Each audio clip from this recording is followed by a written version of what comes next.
आपण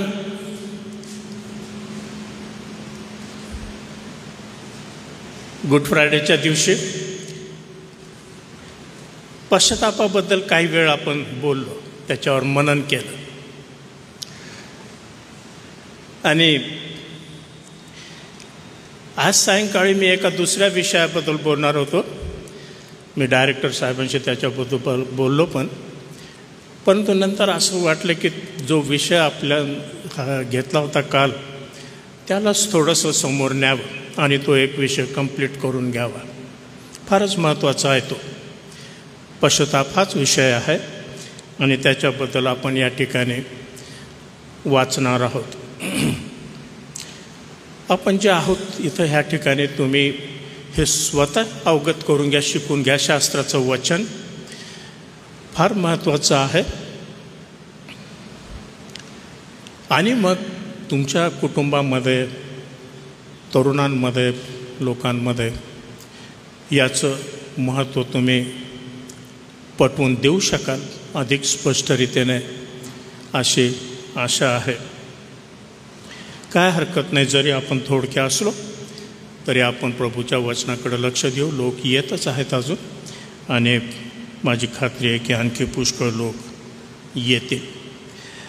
लूका शुभवर्तमान याचा 13वा अध्याय 1 पासून तर 9 पर्यंत ही जी वचनं आहेत हे मी आपल्यासाठी वाचू इच्छितो. त्याच समय तेथे असणाऱ्या कित्येकांनी त्याला म्हणजे येशूला ज्या गालिलकरांचे रक्त पिलाताने त्यांच्या यज्ञात मिश्रित केले होते त्याचविषयी सांगितले. त्याने म्हणजे येशूने त्यास उत्तर दिले, या गालिलकरांनी असे दुःख भोगले यावरून दुसऱ्या सर्व गालिलकरांपेक्षा ते पापी होते असे तुम्हास वाटते काय? मी तुम्हास सांगतो नव्हते. तरी पण तुम्ही पश्चाताप न केल्यास सर्व त्याप्रमाणे नाश पावाल. किंवा ज्या 18 जणांवर शिलोहातील बुरुज पडून त्यांचा घात झाला ते यरुशलेमात राहणाऱ्या सर्व मनुष्यांपेक्षा अपराधी होते असे तुम्हास वाटते काय? मी तुम्हास सांगतो नव्हते. तरी पण तुम्ही पश्चाताप न केल्यास सर्व तसाच नाश पावाल. त्याने हा दाखला सांगितला. कोणा एकाचे द्राक्षमळ्यात लावलेले अंजिराचे एक झाड होते. त्यावर तो फळ पावास आला, परंतु त्याला मिळाले नाही. तेव्हा त्याने माळ्याला म्हटले, पहा मी आज 3 वर्षे या अंजिरावर फळ पाहावयास येतो, परंतु मला काही आढळत नाही. ते तोडून टाक. भूमीला उगाच भार तरी का असावा? तेव्हा त्याने त्याला उत्तर दिले, महाराज, यंदाचेही वर्ष ते असू द्या, म्हणजे मी त्याच्या भोवती खणून खत घालीन. मग त्याला फळ आले तर बरे, नाहीतर आपण ते तोडून टाकावे. 1 मिनिटाची प्रार्थना करू. आपण आपल्या स्वतःला प्रभूच्या हातामध्ये देऊया. हे प्रभू, ह्या वचनाबद्दल आम्ही तुझे आभार मानतो. हे आज आमच्या समोर तू ठेवलेलं आहेस. यावर मनन करत असताना प्रभू, पवित्र आत्म्याद्वारे आमचं मन तू उघड. या वचनाचा अर्थ तू समजू दे. इतकंच केवळ नाही, परंतु प्रभू, त्या वचनाच्या समर्पणाने, आज्ञापालनाने आम्ही त्या वचनाला अधीन व्हावं, असं तो होऊ द्या. कारण आम्हाला ठाऊक आहे प्रभू, केवळ वचन ऐकण्यामध्ये धन्यता नाही, तर ते वचन आज्ञापालनामध्ये ते यावं, आम्ही ते त्याप्रमाणे वागावं, असा योग्य प्रतिसाद त्याला द्यावा, ही तुझी इच्छा आहे. आणि तेच आज सायंकाळी तू होऊ दे, अशा मी तुला विनंती करतो. वचन ऐकण्यासाठी जे काय अडखळणं असतील ते तू दूर कर प्रभू, आणि आमचं चित्त तुझ्या चरणी तू एकाग्र कर, अशा आम्ही तुला विनंती करतो. बोलणारा आणि ऐकणारे आम्ही दोघेही तुझ्या हातामध्ये आहोत. ये प्रभू, तू आमचं सहाय्य कर. येशूच्या नावाने मागतो म्हणून तू ऐक. आमेन. आजचा विषय स्पष्टच आहे. या ठिकाणी necessity of repentance for salvation. तारण होण्यासाठी पश्चातापाची आवश्यकता. Necessity of repentance for salvation. Bible जे मनुष्याबद्दल सांगतं, मनुष्याच्या आध्यात्मिक स्थितीबद्दल, ते आपण मान्य करतो, कारण आपण वचनाचे लोक आहोत. रोमकरास पत्र 3 अध्याय 23व्या वचनामध्ये असं म्हटलेलं आहे पावलाने आत्म्याच्या प्रेरणेने, कारण सर्वांनी पाप केले आहे आणि ते देवाच्या गौरवाला अंतरले आहेत. बायबलचं डायग्नोसिस हे आहे मनुष्याबद्दल की all are sinners, no exception. सर्व पापी आहेत. त्याचा अर्थ अशा रीतीचे आहे की सर्व पाप्यांना तारणाऱ्याची गरज आहे. We all need a saviour. नाहीतर आपण आपल्या पापामध्ये मरणार. आणि ती ट्रॅजेडी जर झाली माझ्या जीवनात किंवा आपल्या जीवनामध्ये, तर त्याचे परिणाम सार्वकालिक आहेत.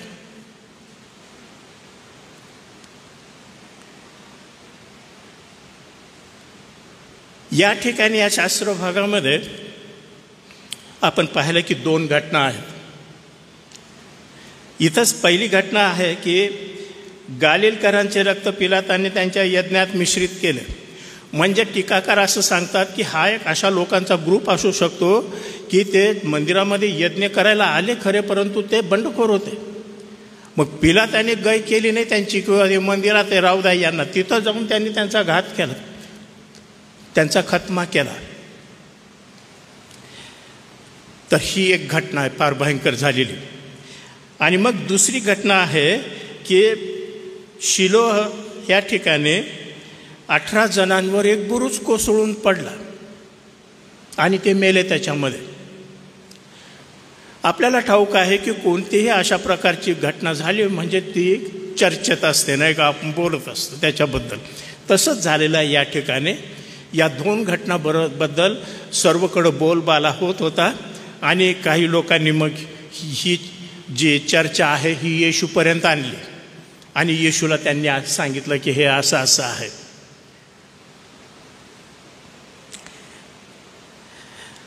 परंतु येशूला त्यांच्या मनात काय होतं हे माहीत आहे. आणि ते मनामधलं त्यांचं ओळखून येशूने त्यांना उत्तर दिलं. त्यांची काय धारणा होती की अशा रीतीने ह्यांना व्हायलंट, फार अकस्मात आणि भयानक अशा प्रकारचा मृत्यू आल्यामुळं हे देवाच्या दृष्टीने काही विशेष पापी असले पाहिजे असं त्यांना वाटू लागलं. परंतु येशूने तो त्यांचा गैरसमज दूर केलेला आहे. फक्त दूर केलेला आहे एवढंच नाही, परंतु त्यांना त्या ठिकाणी अशा काही गोष्टींची जाणीव करून देण्याचा त्याने प्रयत्न केलेला आहे की ज्यामुळं ते नाशापासून वाचू शकतील. येशूने त्यांना सांगितलं की मनुष्याची जी डेस्टनी असते, मेल्यानंतर, मरणानंतर मनुष्य ज्या ठिकाणी जातो ते तुम्ही कशा रीतीने मरता याच्यावर अवलंबून नाही आहे. मरण येणार हे आपल्याला माहीत आहे नक्की. The knowledge of death is common. मरण येणार आहे. प्रत्येक व्यक्तीची जगामध्ये जन्माला येते, ती जन्मल्या दिवसापासून तिचा प्रवास तिच्या मरणाच्या दिवसाकडे असतो. आपण नाही विचार करत तसा, नाही का? बर्थडे साजरा करताना आपण ते सर्व झाकझूक करून, फुगे डेकोरेशन करून सर्व करतो, पण तो मुद्दा आपण टाळतो. आपल्याला मरणाबद्दल विचार करायला नाही आवडत, कारण ते अनकम्फर्टेबल आहे.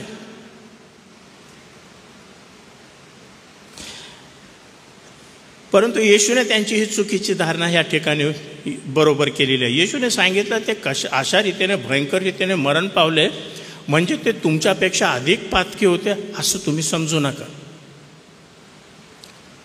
आम्ही फार धार्मिक आहोत. यहुद्यांचा तोच प्रॉब्लेम होता की नाही येशूच्या काळामध्ये. दे वर सेल्फ रायचस.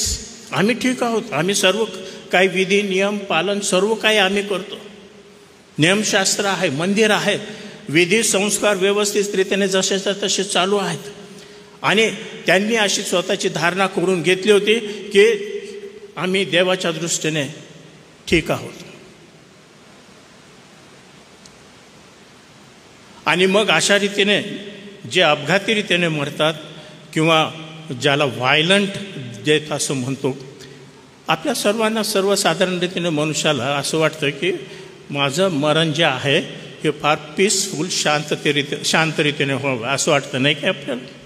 कोणाला नाही वाटत ॲक्सिडेंटमध्ये रस्त्यावर किंवा आणखी कुठं विचित्र रीतीने आपल्याला मरण यावं अकस्मात. आपल्याला पुष्कळ भरपूर जीवन मिळावं आणि मग शांततेमध्ये आपला शेवट व्हावा असे आपण सुप्त रीतीने का होईना मनामध्ये इच्छा बाळगत असतो. परंतु येशूने त्यांना सांगितलं की तुम्ही कशा रीतीने मरता याच्यावर तुम्ही कुठं जाणार आहे हे अवलंबून नाही आहे. आणि मग त्यांनी येशूने आणखी एक मुद्दा सांगितला की तुम्ही कुठं जाणार आहे हे कशावर अवलंबून आहे? तुम्ही पश्चाताप करता किंवा नाही करत याच्यावरती अवलंबून आहे. आलं का लक्षामध्ये? ह्या ठिकाणीच आहे ते शास्त्रामध्ये, तुम्ही पहा. येशूने त्यांना सांगितलं तुम्ही पश्चाताप नाही केला तुम्ही त्यांच्यासारखेच नाश पावाल. म्हणजे फक्त तुमचा शरीराचाच नाश होईल अशा रीतीचा नाही, परंतु आध्यात्मिक रीतीने तुमच्या आत्म्याचा देखील नाश होईल. तर हा जो दुसरा नाश आहे आत्म्याचा, हा अधिक डेंजरस आहे आणि फार अशा रीतीने सार्वकालिक तो आहे. त्याच्यामधून कधी आपण किंवा व्यक्ती सुटू शकत नाही, अशा प्रकारचा तो नाश आहे. आणि त्याच्याबद्दलची वॉर्निंग येशूने या ठिकाणी त्या लोकांना दिलेली आहे ज्यांनी येशूला या 2 घटनांबद्दल सांगितलं. प्रियांनो, जर पश्चाताप करणे ही बाब महत्त्वाची नसते, आपल्या उद्धारासाठी तितकी आवश्यकतीच नसते, तर येशूने अशा प्रकारचं जोर देऊन प्रत्येक प्रसंगाचा उपयोग करून तो त्या लोकांच्या समोर त्यांनी ते आणले नसतं. पश्चातापाबद्दल संपूर्ण नवीन करारात शिक्षण आहे. It is necessary for your salvation and my salvation. आपल्या तारणासाठी, उद्धारासाठी, आपल्याला सार्वकालिक जीवन मिळण्यासाठी पश्चाताप ही अत्यंत महत्त्वाची गोष्ट आहे, महत्त्वाची बाब आहे. मग या ठिकाणी येशूने हेच सत्य एक दाखला देऊन सांगितलं. तो दाखला आपण वाचला अंजिराच्या झाडाचा. इथं काय सांगितलेलं आहे या झाडाबद्दल की कोणी एकाने द्राक्षमळ्यात लावलेले अंजिराचे एक झाड होते. नीट पहा, या ठिकाणी येशूने शब्दांचा उपयोग इतका योग्य रीतीने करून आपल्याला हे सत्य सांगण्याचा प्रयत्न केलेला आहे. द्राक्षमळ्यामध्ये अंजिराचं झाड. आपल्याला माहीत आहे की द्राक्षमळ्यामध्ये भरपूर श्रम करावं लागतात, त्याची साफसूफ करावी लागते, निगराणी, खत पाणी वगैरे टाकलं तर फळ येतं, नाहीतर नाही. आणि हा दाखला जो आहे प्रामुख्याने जे यहुदी लोक आहेत त्यांना उद्देशून आहे. येशू त्यांना सांगत आहे की तुम्ही यहुदी लोक ह्या द्राक्षमळ्यात लावलेल्या अंजिराच्या झाडासारखे आहात. You are the most privileged. तुम्ही अतिशय भाग्यवान आहात. देवाची कृपा तुमच्यावर भरपूर झालेली आहे. तुम्ही एखाद्या द्राक्षमळ्यात लावलेल्या अंजिराच्या झाडासारखे तुम्ही आहात. एक विशेष स्थान तुम्हाला आहे. देवाने तुम्हाला पवित्र पाचारण करून त्याचे लोक बनवलेले आहे. तुमच्याशी करार मदार केलेला आहे. नियमशास्त्र आहे. सर्व देवाच्या अभिवचनं तुमच्यासाठी आहेत. अशा रीतीने तुम्ही द्राक्षमळ्यात लावलेले अंजिराचे झाड आहात. परंतु काय झालं या दाखल्यामध्ये सांगितलेलं आहे, जो धनी आहे तो फळ पाहावयास आला परंतु त्याला मिळाले नाही. There was no fruit. सर्व प्रकारचे प्रिव्हिलेजेस आहेत. त्या झाडाला कशाचीही कमी नाही आहे. परंतु रिझल्ट जो आहे फार डिसअपॉइंटिंग आहे. द मोस्ट प्रिव्हिलेज ट्री, अतिशय सर्व बाबींनी भरपूर असलेलं हे अशा प्रकारचं अंजिराचं झाड आहे आणि त्या झाडाकडून धन्याची अपेक्षा आहे. ते पण योग्य आहे. Nothing wrong with that expectation. फळ मिळावं ही धन्याची इच्छा आहे. त्याच्यासाठी ते तिथं लावलेलं आहे. आणि मग धनी काय म्हणत आहे या झाडाबद्दल? मी आज 3 वर्ष या अंजिरावर फळ पाहावयास येतो, परंतु मला काही आढळत नाही. एक गोष्ट लक्षात ठेवा, जो ओनर आहे, जो धनी आहे, तो फार या मतावर ठाम आहे की मला फळ मिळालं पाहिजे. मी 3 वर्षापासून येतो. हे नुसतं झाड किती सुंदर आहे हे पाहायसाठी येत नाही. He wants fruit. मला फळाची अपेक्षा आहे. 3 वर्षापासून मी येत आहे. आणि या ठिकाणी देव ह्या झाडाबद्दल त्याच्या मनामध्ये किती पेशन्स आहे, तो किती थांबून त्या झाडाची वाट पाहत आहे फळ देण्यासाठी, हे दिसून येतं. 3 वर्षापासून मी येतं याच्यावर फळ नाही. सर्व त्याला सुविधा असून, कृपेचे सर्व साधनं त्याला उपलब्ध असताना, सर्व काही त्याच्या बाजूने होकारात्मक रीतीने होत असताना त्याला फळ नाही. म्हणजे त्याला फळ न येण्यासाठी काहीच कारण नाही आहे. परंतु वास्तविक परिस्थिती जी आहे ही फार निराशाजनक आहे, डिसअपॉइंटिंग आहे. फळ नाही आहे. मग त्याने माळ्याला सांगितलं, मला 3 वर्षापासून या ठिकाणी फळ मिळत नाही ह्या झाडावर, त्याला तोडून टाक. या ठिकाणी कशाचा विचार आहे? The thought of judgement. जर फळ नाही तर न्याय निश्चित होणार आहे. ते तोडून टाक. जर फळ नाही तर तोडून टाक. नुसतं सुंदर दिसण्यासाठी, हिरवं दिसण्यासाठी, पानाने भरलेलं दिसण्यासाठी तिथं त्याची लावण झालेली नाही आहे.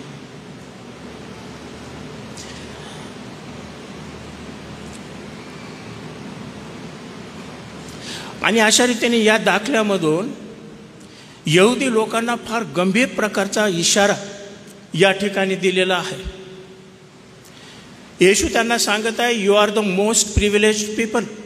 तुम्हाला फार एक विशेष अशा प्रकारचं स्थान देवाच्या योजनेमध्ये आहे. परंतु जर तुम्ही फळ देत नाही तर न्याय अटळ आहे. फार गंभीर इशारा या ठिकाणी दिलेला आहे. मग पहा, जो माळी आहे तो म्हणतो, त्या माळ्याने असं उत्तर दिलं, महाराज यंदाचेही वर्ष ते असू द्या. या ठिकाणी इंटरसेशन आहे. त्या झाडासाठी मध्यस्थी करत आहे माळी. त्याला काही आतापर्यंत कमी पडलेलं आहे म्हणून मी आणखी काहीतरी करतो असातला प्रश्न नाही आहे. परंतु ह्या ठिकाणी एक्स्ट्रा ग्रेस म्हणजे आणखी कृपा त्याला मिळण्यासाठी तो त्यासाठी त्या झाडासाठी रदबदली करत आहे. यंदाचेही वर्ष त्याला असू द्या, म्हणजे मी त्याच्या भोवती खणून खत घालीन. कशासाठी? फळ येण्यासाठी, आणखी वाढून मोठं होण्यासाठी, आणखी त्याला पाला फुटण्यासाठी नाही. प्रियानो, गॉड वॉन्ट्स फ्रूट. हे फळ कोणतं आहे या ठिकाणी? आलं का लक्षामध्ये? जो पहिला हिस्सा वाचला त्याच्याकडे लक्ष ठेवा. कॉन्टेक्स्ट जो म्हणतो आपण बायबलमध्ये अभ्यास करताना नेहमी लक्षात असलं पाहिजे. कॉन्टेक्स्ट जमेस धरला आपल्याला की त्याचा बोध होतो. ह्या ठिकाणी येशू कशाबद्दल बोलत आहे? त्यांच्याशी पश्चाताप करण्याबद्दल. आणि सांगितलं, त्यांना वॉर्निंग दिली, तुम्ही पश्चाताप नाही केला तुमचा नाश होईल. तो अटळ आहे.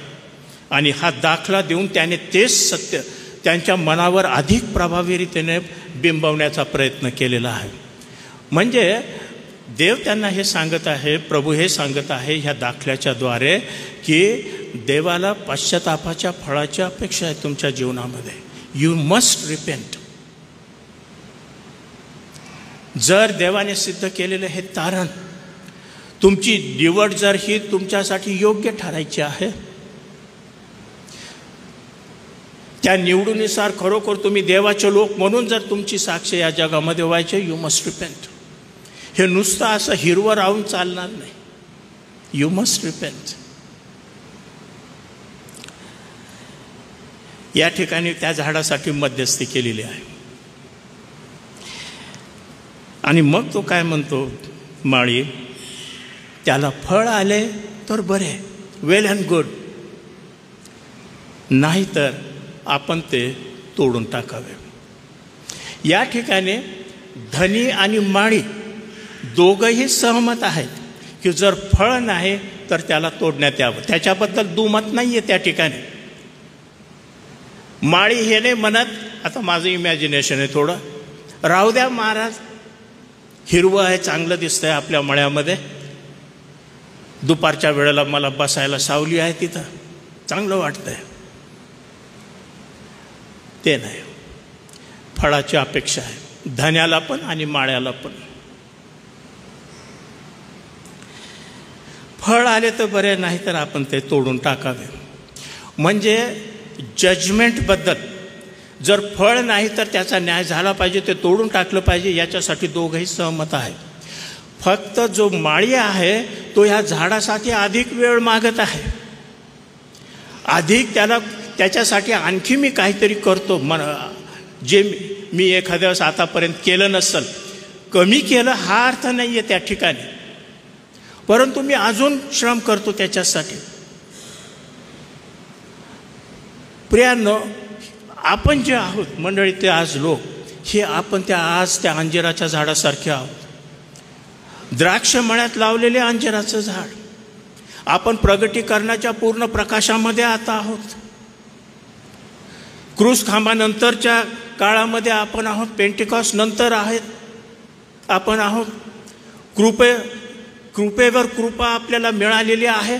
आणखी नवीन कृपा आता नाही आहे. आणि असं असताना आपल्यामध्ये जर फळ नाही तर आपण आपला न्याय स्वतःच केलेला आहे. प्रियांनो, जर देवाने त्यांची गय केली नाही तर तो आपली पण करणार नाही. हा फार गंभीर विचार आहे. पश्चातापाबद्दल आपण कालपासून बोलत आहोत. मग आज आपल्याला एखाद्या वेळेस वाटेल की बा पश्चाताप महत्त्वाचा आहे, तो केला पाहिजे, सार्वकालिक दंडापासून वाचण्यासाठी मी तो केला पाहिजे. हे जर आपल्याला आता समजत आहे तर या पुढच्या भागामध्ये, थोडक्या भागामध्ये पश्चाताप कसा केला पाहिजे हे मी सांगण्याचा प्रयत्न करतो. पश्चातापाच्या काही पायऱ्या आहेत. पश्चाताप कसा घडून येतो व्यक्तीच्या जीवनामध्ये किंवा असला पाहिजे, याच्यासाठी पुष्कळ बायबलमध्ये, नवीन करारामध्ये उदाहरणं आहेत. उधळ्या पुत्राचं उदाहरण आहे दाखल्यामधून. पश्चाताप जर कोणाला करायचं माहीत नाही तर त्याने तो दाखला वाचावा आणि उधळ्या पुत्राने जे केलं ते करायचं. फार सोप्या आणि सरळ भाषेमध्ये ते आहे. जक्कयाने पश्चाताप केला. जेव्हा प्रभू त्याच्या घरी आला तेव्हा पश्चातापाचं फळ तुम्हाला तिथं त्याने दाखवलेलं दिसून येतं. ही रिपेंटेड. आणि मग येशूने सांगितलं की आज या घराला तारण प्राप्त झालेलं आहे.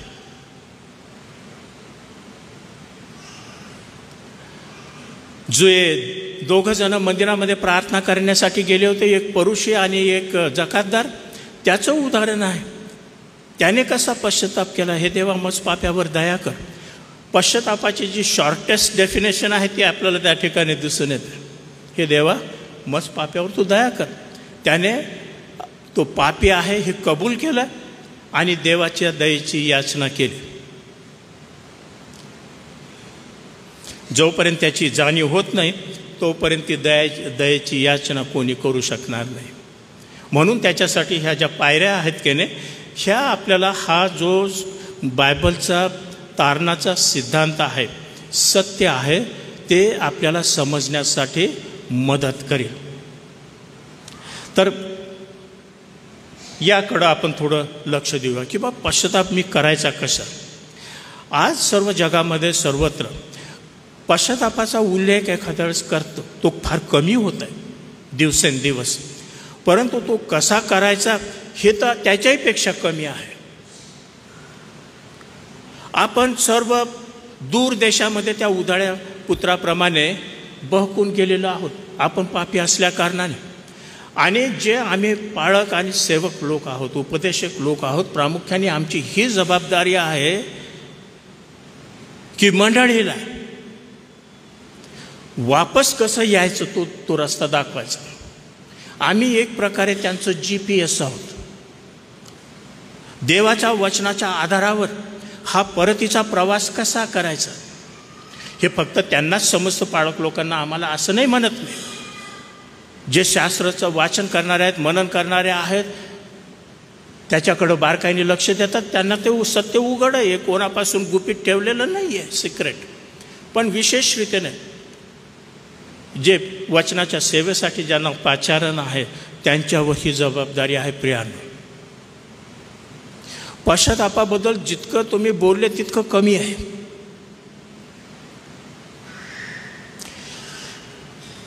तरी आज आपण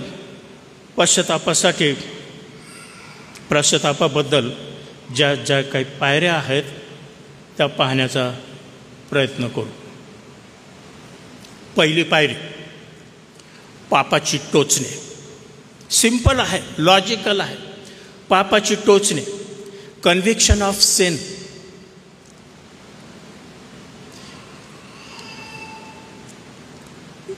पुढे जाण्याच्या आधी एक गोष्ट सांगतो, पश्चाताप आपण केला पाहिजे ही देवाची आज्ञा आहे. It is a command. काहींनी करायचं आणि काहींनी नाही केला तरी धकून जाईल, अर्धवट केला तर धकून जाईल, वर केला तर धकून जाईल, असं नाही. देव इथं पाहतो पारदयामध्ये. आणि जेव्हा देव आपल्याला एखादी आज्ञा देतो की असं तू कर, प्रियांनो, देवाची स्तुती असो, त्याच्या नावाला धन्यवाद असो, त्या आज्ञेबरोबर त्याची कृपा पण येते ते करण्यासाठी. जर ती आली नाही तर कोणी पश्चाताप नाही करू शकत. Repentance is produced by the Holy Spirit. पवित्र आत्मा जो आहे तो पश्चाताप करण्यासाठी सहाय्य करतो. पश्चाताप मी काल सांगितलं बोलताना की हा मनुष्याचा भाग आहे, त्याने करायचा त्याच्या स्वतःच्या उद्धारासाठी, दुसऱ्याच्या नाही. मी माझ्या भावाच्या, बहिणीच्या, आईच्या, बापाच्यासाठी पश्चाताप नाही करू शकत. Repentance is always personal.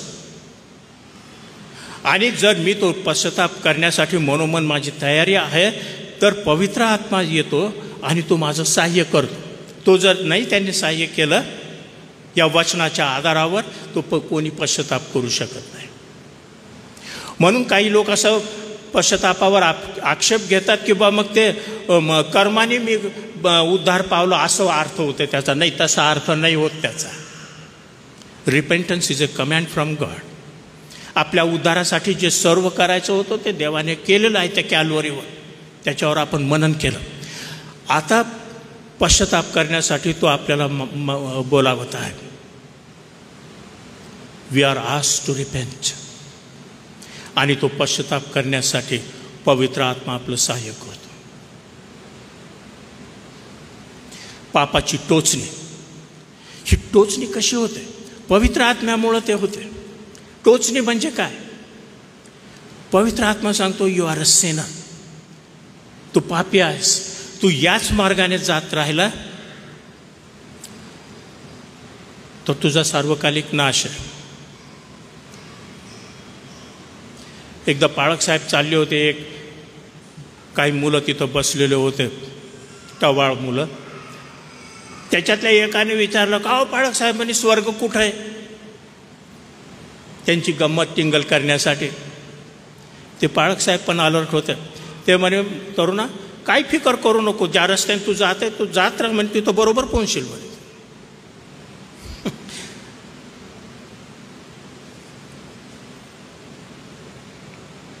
पापाची टोचणे. Yohan 16:8 पवित्र आत्मा त्याच्यासाठी आपल्याला देण्यात आलेला आहे. मी वचन वाचतो, काही वचनं आपण वाचूया सायंकाळी. योहान याचा 16वा अध्याय 8वं वचन आपल्या परिचयाचं आहे. तो म्हणजे पवित्र आत्मा येऊन पापाविषयी, धार्मिकतेविषयी व न्यायनिवाड्याविषयी जगाची खात्री करेल. पापाबद्दलची टोचणी पवित्र आत्मा देईल. तो पश्चाताप नाही केला, ते पाप तसंच राहिलं तर त्याचे परिणाम किती भयंकर आहे याच्याबद्दल तो टोचणी देईल. न्यायनिवाडा, जजमेंट, ह्या ज्या गोष्टी आहेत समोर आपल्या येणार आहेत त्याच्याबद्दल तो टोचणी देईल. त्याच्याबद्दल त्या व्यक्तीला गंभीर तो करेल, अस्वस्थ तो करेल. माझे वडील रेव्हरंड TST गायकवाड हे पण पाळक होते. नॅझरेन मिशनमध्ये पूर्ण आयुष्यभर त्यांनी सेवा केली. 16मध्ये ते प्रभूकडे गेले. त्यांचा तारणाचा अनुभव ते सांगत होते, सांगायचे. माझ्या ते नेहमी लक्षात राहिलं. त्यांनी काय सांगितलं की जेव्हा पवित्र आत्म्याने त्यांना टोचणी द्यायला सुरुवात केली, यवतमाळला होते, ते बॅचलरच होते, लग्न झालेलं नव्हतं. तर मग तिथं एक रेव्हरंड सत्राळकर म्हणून एक फार प्रभावी देवाचे सेवक होते. फार डिसिप्लिनेरियन असायचे, स्ट्रिक्ट, सारे घाबरायचे त्यांना. परंतु मनुष्य आत्म्यानं भरलेला आणि अतिशय धार्मिक. तर त्यांच्या प्रिचिंगमुळं तिथं रिवायवलच्या मीटिंग्स होत्या.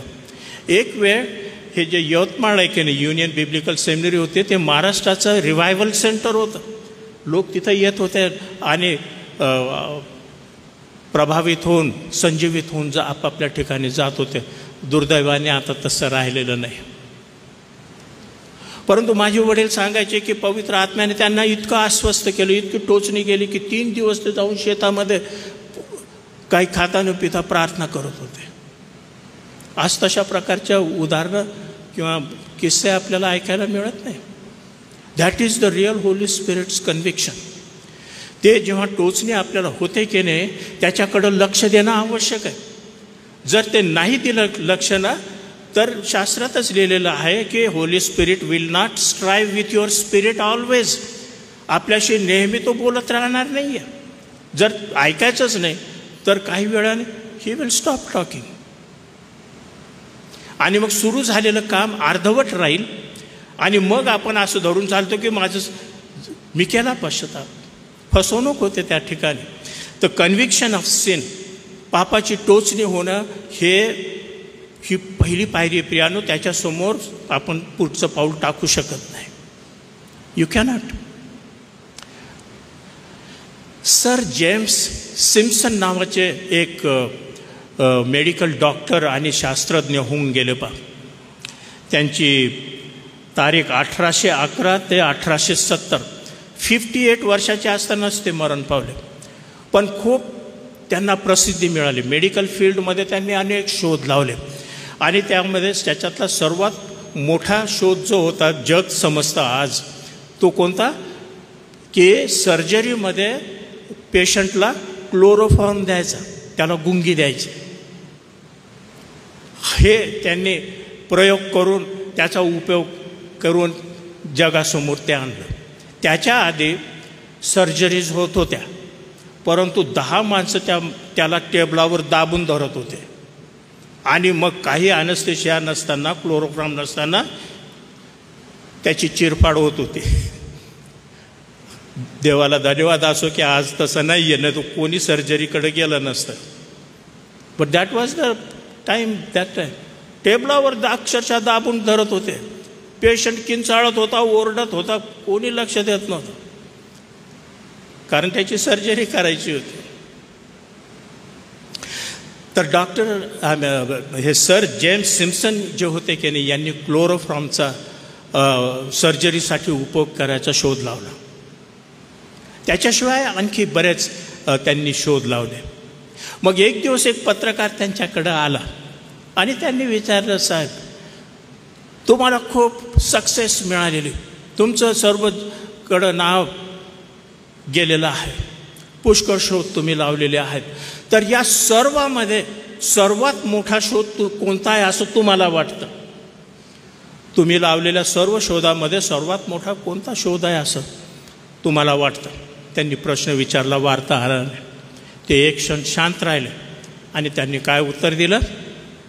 त्यांनी सांगितलं की तो दिवस ज्या दिवशी मला समजलं की मी पापी आहे आणि येशू ख्रिस्त हा एकटाच तारणारा आहे.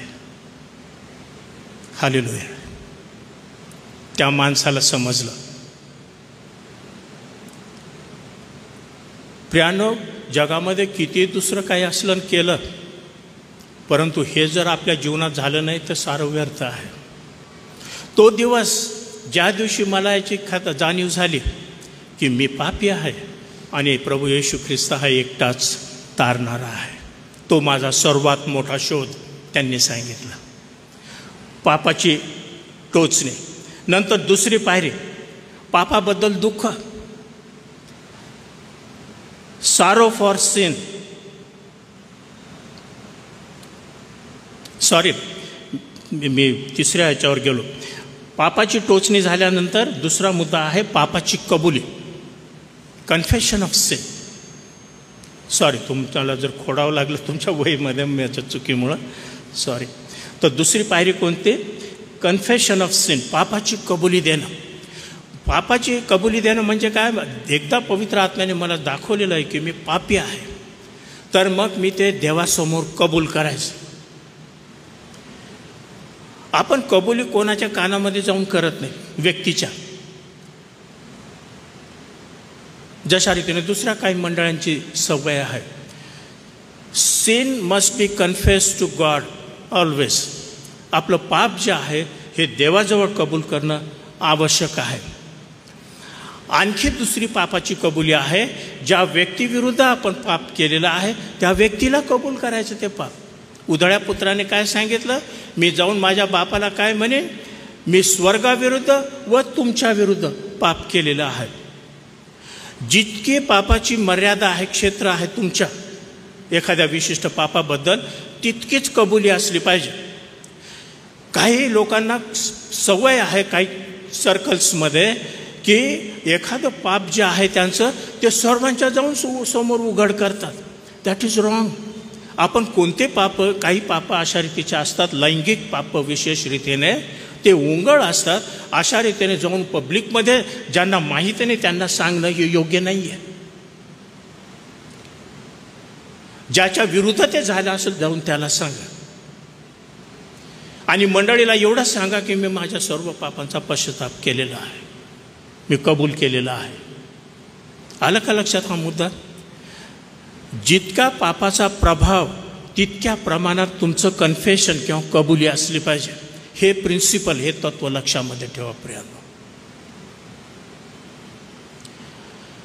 काही दिवसापूर्वी पुण्याकडे घडलेली गोष्ट आहे. काही ग्रुपचे लोक एका बहिणीबरोबर, ती बहीण त्यांच्या फेलोशिपला येऊ लागली. मग येत असताना बराच त्यांची घसवट वाढली, येणं जाणं वाढलं.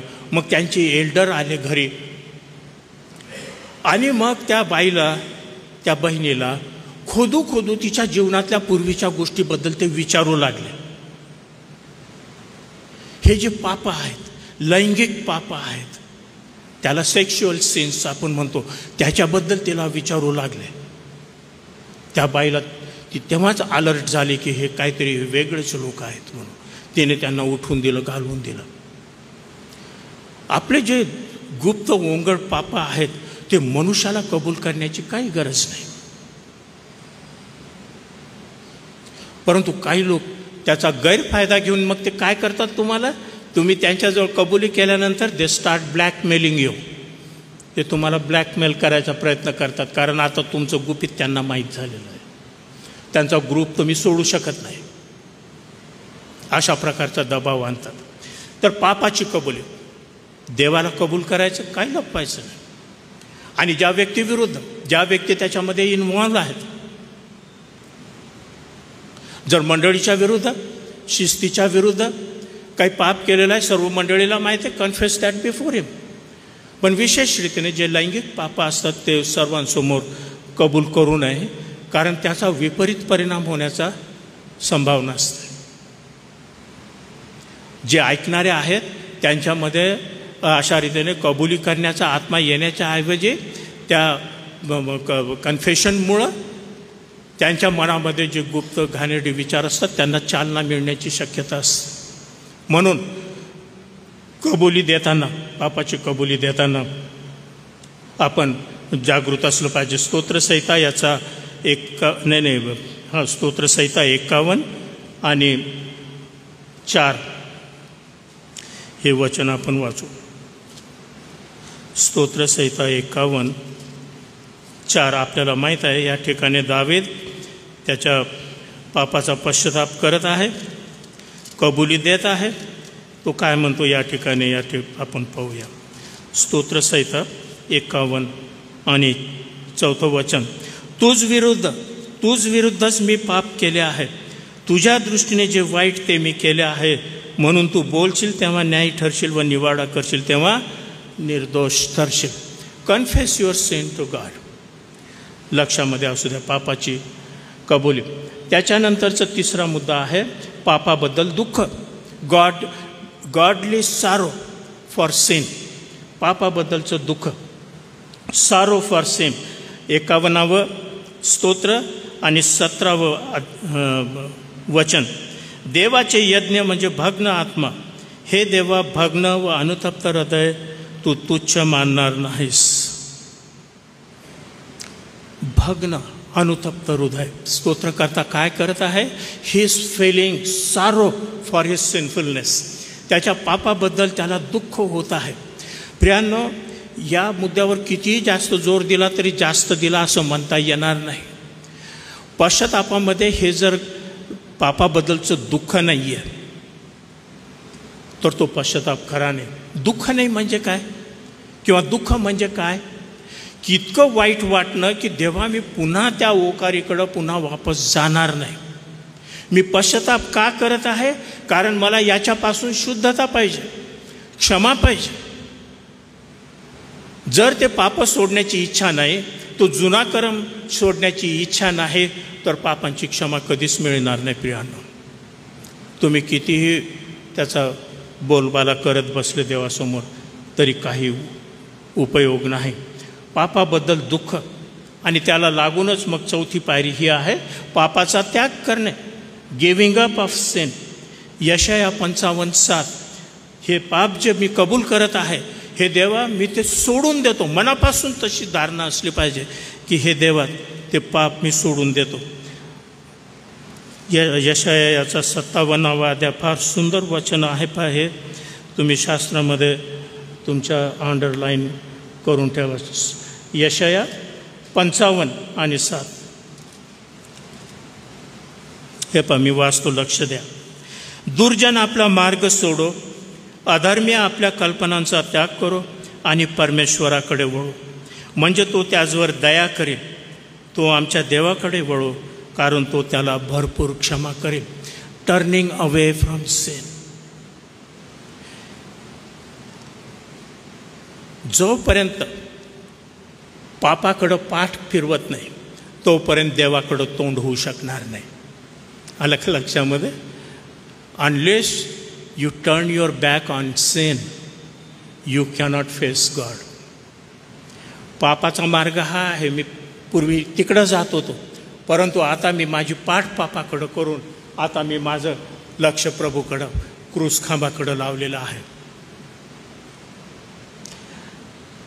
नाहीतर इकडंच तोंड ठेवून क्रूस खांबाकडं कितीही वळण्याचा प्रयत्न केला ते असाध्य कोटीतली गोष्ट आहे. Cannot happen. म्हणून पश्चातापामध्ये ही पायरी फार महत्त्वाची आहे. सर्वच पायऱ्या महत्त्वाच्या आहे. पापाचा त्याग करणे. आता 1-2 गोष्टी फार लवकर सांगतो मी. भरपाई किंवा परतफेड करणे. पूर्वीच्या जीवनक्रमामध्ये आपण पुष्कळांना इजा केलेली आहे. पुष्कळांजवळून एखाद्या वेळेस काही घेतलं असेल उधार, ते वापस केलं नाही. त्याला रेस्टिट्यूशन म्हणतात थिओलॉजीमध्ये. म्हणजे आपण जे घेतलेलं आहे त्याची परतफेड करणं. हा फार महत्त्वाचा मुद्दा आहे. निर्गम याचा 22वा अध्याय तुम्ही पहा. जुन्या करारात देखील ते शिक्षण होतं. निर्गम याचा 22वा अध्याय. मुद्दाहून मी वेळ घेत आहे हे वाचण्यासाठी. प्रियानो, हे फार महत्त्वाचं आहे. हे आपल्या आताच लक्षामध्ये आलं पाहिजे. निर्गम याचा 22वा अध्याय 1 ते 6 ही वचनं पहा तुम्ही. एखाद्या मनुष्याने बैल अथवा मेंढरू चोरून ते कापिले किंवा विकून टाकले तर त्या बैलाबद्दल 5 बैल आणि मेंढराबद्दल 4 मेंढरे द्यावे. परतफेड करायची आहे.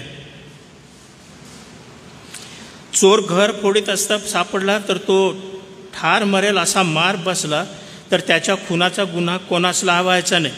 परंतु तो चोरी करत असता सूर्योदय झाला तर मारणाऱ्याला खुनाचा दोष लागेल. चोराचे नुकसान भरून द्यावे. तो कंगाल असल्यास चोरीच्या भरपाईसाठी त्याची विक्री करावी.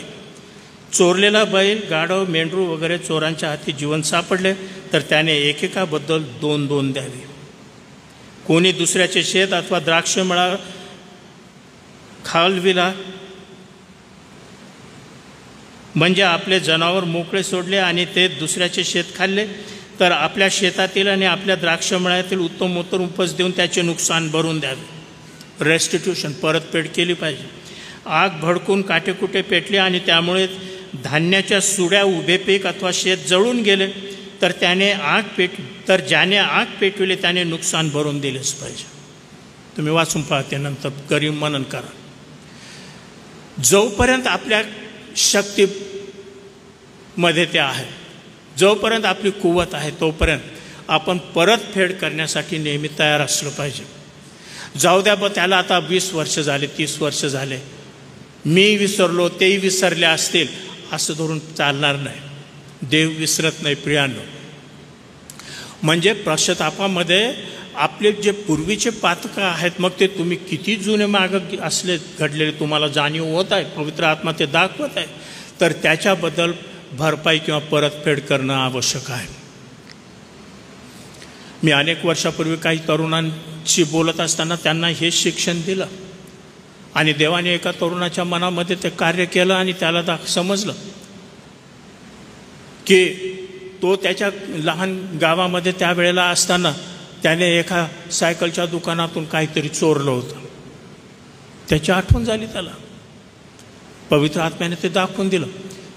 सायकलला ज्या रंगीत प्लास्टिकच्या मूठ येते की नाही, त्या तो होता तिथं उभा राहिला आणि त्या दुकानदार बोलत असताना त्याने गपचूप त्या घातल्या खिशातून पळून गेला. लहान मुलगा होता त्यावेळेला तो.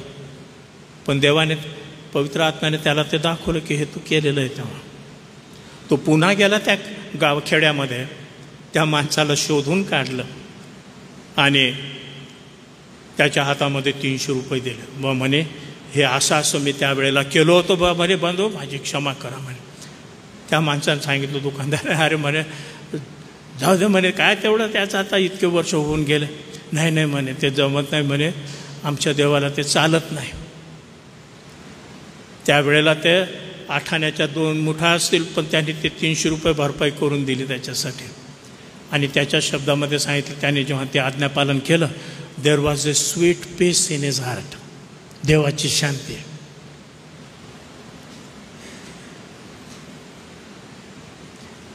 काय अशा काही गोष्टी आहेत का पूर्वीच्या ज्या तशाच पडून आहेत? तुम्ही विसरण्याचा प्रयत्न करता. देव नाही विसरत. त्याचा पश्चाताप होणं आवश्यक आहे. अर्थात एखाद्या वेळेस एखादी व्यक्ती ती जगातून गेलेली असेल तर गोष्ट वेगळी होती. God understands. पण तुमची ती धारणा असली पाहिजे. मी एका ठिकाणी हे सांगितलं ह्या भरपाईबद्दल, तर नंतर मला एका त्या भावाने सांगितलं, चांगला मध्यम वयाचा होता तो. त्याने सांगितलं म्हणे, पाळसाहेब सर्व पटलं बा म्हणे, पण हे नाही पटलं म्हणे मला. अरे बा म्हटलं, याच्यात काय चूक आहे? शास्त्राचं शिक्षण आहे ना. जक्कायाने परतफेड केली. मी कुभांडाने काय घेतला असेल तर तो म्हणाला मी चौपट वापस करून टाकतो.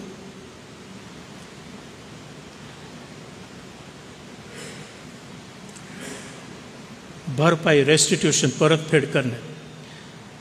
लूक 19:8 आपल्याला जक्कायाचं उदाहरण आहे. आणि त्याच्यानंतर ही 6वी पायरी आहे, ही फार महत्त्वाची आहे. इतरांची क्षमा करणे, ज्याच्याबद्दल काल आपण पुष्कळ वेळ बोललो. फॉरगिव्हिंग अदर्स. मत्तयाचा 18व्या अध्यायामध्ये याच्याबद्दल फार सुंदर शिक्षण आहे प्रियानो. त्याच्याकडं आपण लक्ष देणं आवश्यक आहे. मत्तई कृष्णवर्तमान याचा 18वा अध्याय आणि 35वं वचन, त्या ठिकाणी तसं पाहिलं ते 21व्या वचनापासूनच शिक्षण देत आहे. जेव्हा पेत्र प्रभूकडे येऊन म्हणाला, माझ्या भावाने किती वेळा माझा अपराध केला असता मी त्याला क्षमा करू. येशूने त्याला सांगितलं, पेत्राने विचारलं 7 वेळा काय? येशूने त्याला म्हटले 7 वेळा असं मी तुला म्हणत नाही, तर 7च्या 70 वेळा. म्हणजे येशू त्याला काय म्हणत आहे, जेव्हा क्षमा करण्याची बाब येते तेव्हा तू मोजू नको, क्षमा करत राहा. खरोखर प्रभूने आपल्यावर तशा प्रकारची दया कृपा केलेली आहे की नाही प्रियांनो? नाहीतर आपल्यापैकी कोण त्याच्यासमोर उभा राहू शकला असता? तो जर दयावान आणि क्षमाशील नसता तर, सहनशील नसता तर. आणि संत पौल तेच म्हणत आहे त्याच्या पत्रामध्ये, असली जी चित्तवृत्ती ख्रिस्त येशूमध्ये होती ती तुम्हामध्ये असो. आपण जे विश्वासणारे आहोत, ह्या आपल्या वागण्यामधून, जीवनामधून देवाचं जे मॉरल कॅरेक्टर आहे, देवाचं जे चारित्र्य आहे ते जगासमोर यावं, ही त्याची योजना आहे. देव आहे, त्याची बरोबरी आपण करू शकत नाही. ज्या नॅचरल ॲट्रिब्यूट्स म्हणतो आपण, त्याचे गुणधर्म, तो सेल्फ एक्झिस्टंट आहे, तो स्वतःहून स्वतः अस्तित्वात आहे, त्याला कोणाची गरज नाही. He is eternal, he is unchanging, तो कधीही न बदलणारा आहे. ही इज ऑमनिशियंट, म्हणजे तो सर्व जाणणारा आहे, सर्व ज्ञाता तो आहे. ऑमनिपोटंट, म्हणजे तो सर्व सामर्थ्यवान आहे. कोणचं राहिलं एक आणखी? ऑमनिशियंट, ऑमनिपोटंट, ऑमनिप्रेझेंट आहे की नाही? ऑमनिप्रेझेंट, तो सर्व ठिकाणी आहे. हे जे त्याचे 6 गुणधर्म आहे, याचं तुम्ही तुमच्या जीवनातून दिसले पाहिजे, हे देव कधीच बोलला नाही. ते आपण करू शकत नाही. त्याच्या ह्या 6 गुणधर्मामुळं देव आहे. We are man. आपण देव कधीच होऊ शकणार नाही. काही लोक तसे चुकीचे शिक्षण देत आहेत आज, बेनी हिनसारखे. You are a mini god, तुम्ही लहान देव आहात. You can create your own reality. तुमच्या बोलण्याने तुम्ही तुमचं जग निर्माण करू शकता. जी शक्ती देवामध्ये होती ती तुमच्यामध्ये पण आहे. कारण काय? देव म्हणाला आपण आपल्या प्रतिमेचा मनुष्य निर्माण करू. म्हणजे देवाचे जे सर्व गुणधर्म आहेत ते तुमच्यामध्ये पण आहेत. अतिशय सैतानी सिद्धांत आहे. देवाने मनुष्याला त्याच्या प्रतिमेचं उत्पन्न केलं, याचा अर्थ काय आहे समजून घेणं पाहिजे. त्याने आपल्याला देव म्हणून निर्माण केलं नाही, आपल्याला मानव म्हणून निर्माण केलेलं आहे. आपण मानव म्हणूनच राहणार आणि मरणार. आज लोक काय शिक्षण घेऊन येतील, शास्त्र हातात घेऊन आता सुमार राहिलेला नाही प्रियांनो. परंतु देवाचे जे दुसरे गुणधर्म आहेत, त्याला मॉरल ॲट्रिब्यूट्स आपण म्हणतो, त्याच्या चारित्र्याचे गुण. He is Holy, he is loving, he is kind, he is generous. तो सहनशील आहे, तो मर्सीफुल आहे. हे जे गुणधर्म आहेत देवाचे, ते आपल्या जीवनातून दिसावेत, ही देवाची इच्छा आहे. आणि पवित्र आत्म्याद्वारे इट इज पॉसिबल. पवित्र आत्मा आपल्यामध्ये असल्या कारणाने, तो आपलं सहाय्य करीत असल्या कारणाने आपण ते जगापुढं आणू शकतो. मी तुम्हाला ते काल उदाहरण दिलं की नाही, समुद्राच्या पानाचं, अरबी समुद्राचं. God is absolute in all his perfection. देव जो आहे हा त्याच्या गुणधर्मामध्ये, त्याच्या ॲट्रिब्यूट्समध्ये तो परिपूर्ण आहे. ते आपण कधीच होणार नाही. परंतु जेव्हा देव असं म्हणतो, जसा मी पवित्र आहे तसे तुम्ही पवित्र व्हा, जसा देव दयाळू आहे तसे तुम्ही दयाळू व्हा, याचा अर्थ असा आहे की त्याचं चारित्र्य तुमच्या माझ्या जीवनातून रिफ्लेक्ट होऊ शकतं in a relative manner. Absolute मॅनरने, परिपूर्ण रीतीने जसा देव आहे तशा रीतीने नाही. परंतु मी देवाचं लेकरू असल्या कारणाने, त्याच्या येशूच्या रक्ताने धुवून शुद्ध केलेले असल्या कारणाने, आणि पवित्र आत्मा माझ्यामध्ये असल्या कारणाने, आणि वचनाच्या प्रकाशात मी चाललेला असल्या कारणाने हे होईल. त्याची शुद्धता, त्याची धार्मिकता, त्याची सहनशीलता, त्याची प्रीती, त्याची दया माझ्या जीवनामधून व्यक्त होऊ शकते. ही देवाच्या कृपेची करणी आहे प्रियांनो. म्हणून इतरांची क्षमा करणे. येशूने ह्या 18व्या अध्यायामध्ये पुष्कळ शिक्षण दिलं. मी आता या ठिकाणी बंद करतो. येशूने त्या ठिकाणी दाखला दिलेला आहे कर्जदारांचा. आणि ज्याला माफ केलं होतं, ज्याचं अगदी थोडं देणं होतं, तो बाहेर जाऊन दुसऱ्याचा गळा धरून म्हणतो की त्याचं जे देणं त्याच्याकडं होतं ते तू आत्ताच दे, आणि नाही तर मी तुला कोठडीत टाकतो. आणि मग ह्या धन्याच्या काही चाकरांनी ते पाहिलं आणि धन्याला जाऊन सांगितलं.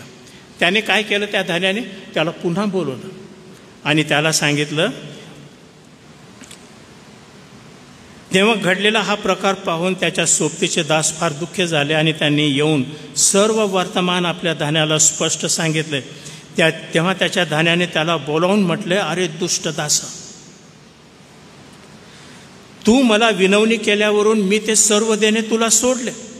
जशी दया मी तुझवर केली तशी दया तूही आपल्या सोबतीच्या दासावर करावयाची नव्हती काय? मग त्याच्या धन्याने त्याचवर रुष्ट होऊन तो सर्व देणे फेडीपर्यंत त्याला यातना करणाऱ्यांच्या हाती दिले.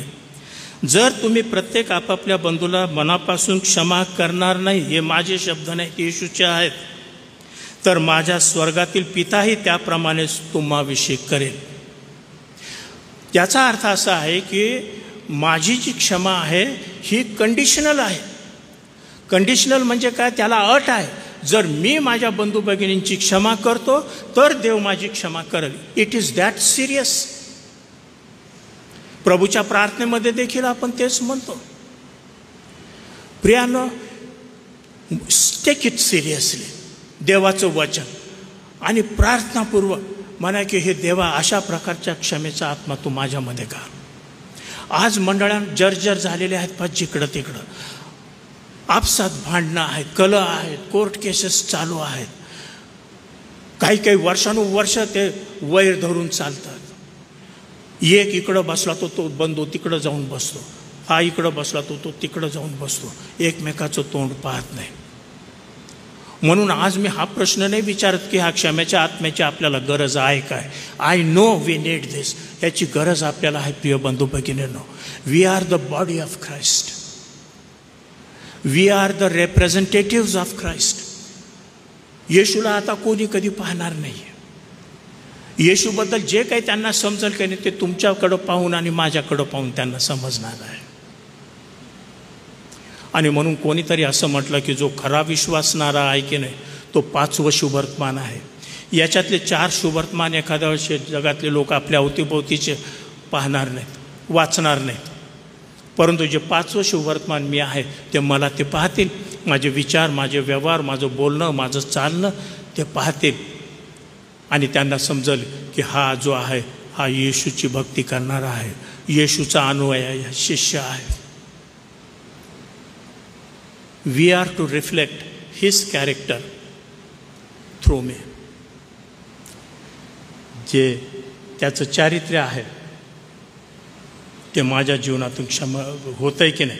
मग किती मी 6 मुद्दे सांगितले. पापाची टोचणी, पश्चातापाची पायरी, पापाची टोचणी, पापाची कबुली, पापाबद्दल दुःख, पापाचा त्याग करणे, नुकसान भरपाई करणे, रेस्टिट्यूशन, आणि इतरांची क्षमा मागणे. ह्या पश्चातापाच्या पायऱ्या आहेत. ह्या जर सर्व उपस्थित आहेत. आता ह्या ओव्हरलॅपिंग असू शकतात. जेव्हा आत्म्याचं कार्य त्या व्यक्तीच्या जीवनात होतं तेव्हा मी तुम्हाला 1, 2, 3, 4 या क्रमाने दिलेल्या आहेत. त्या ह्या पश्चातापाच्या पायऱ्या आहेत. निदान आज इथं बसलेले जे आपण आहोत आपण कधी पुन्हा म्हणू शकत नाही की बा पश्चाताप करायचा हे तर माहीत होतं, परंतु कसा करायचा मला कोणी सांगितलं नाही. मी एकल्या देवाचा लहान दास आहे. तुम्हाला ते सांगितलेलं आहे वचनामधून. आणि माझी खात्री आहे की पवित्र आत्म्याने नेऊन तो तुमच्या हृदयापर्यंत नेला असेल. मला वाटतं नारायण वामन टिळकांचं ते एक गीत होतं, ख्रिस्ती झाला का पातक भारा विटला का. त्यांच्या मनामध्ये तोच विचार होता. लोक ख्रिस्ती म्हणतात पण ते पापाचं गठोडं अजून खांद्यावर आहेत, कारण पश्चाताप केलेला नाही. माझी इच्छा आहे की आजचं हे सेशन आपण संपवत असताना आपण उपासना संगीतामधलं ते एक सुंदर गीत गौपा करमरकरांचं गीत आहे, 234 उपासना संगीतामध्ये आहे, ख्रिस्त आला द्वारी तुझ्या हृदयाच्या, हाके लागी त्याच्या कान दे. ही एक आज सायंकाळी आपली प्रार्थना असू द्या. Let this be a prayer this evening. मनापासून वैयक्तिकरीतीने दुसऱ्या तिसऱ्या कोणाचा विचार करू नका, फक्त तुम्ही तुमच्या स्वतःचा विचार करा आणि ही आज सायंकाळी आपली प्रार्थना असू द्या. प्रार्थनापूर्वक आत्म्याने हे गीत आपण गाण्याचा प्रयत्न करूया. मी पाळक साहेबांना विनंती करतो ते इथे येतील, या गाण्यामध्ये आपल्याला चालवतील. जर पवित्र आत्मा तुमच्याशी बोलत आहे, प्रार्थना करावी असं वाटतं, तर ह्या गीताच्या शेवटी तुम्ही जिथं बसलेले आहात तिथंच उभे राहा. कशासाठी? फक्त एवढं दाखवायला देवाला की देवा, तुझ्या वचनाद्वारे तू माझ्याशी बोललेला आहे, मी ऐकलेलं आहे, मी आज्ञापालन करू